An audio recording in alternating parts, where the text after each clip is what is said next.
In this video, I'm going to show you how to use Google Calendar to set up your task. Okay, so you can set up your tasks, your daily tasks, what you need to do at what given time. You can put in the details. So to start, let's open the calendar over here, and then you can come to the bottom right over here and click on this plus sign, and you can see tasks. You can go ahead and give it a name. You can add the name of the task, for example, buying groceries.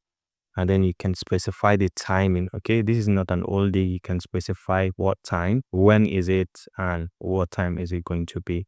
So for example, I say on 30th of June, and then we can say the timing. You can set up the timing at any time of your choice. You can click on OK, do not repeat, add details of what you want to buy. For example, biscuits and maybe drinks and so on. Right, so once you're done, you can come over here and click on save, and now this is going to be added to your calendar as a task that needs to be completed. You can see it over here. If you find this helpful, please leave a like.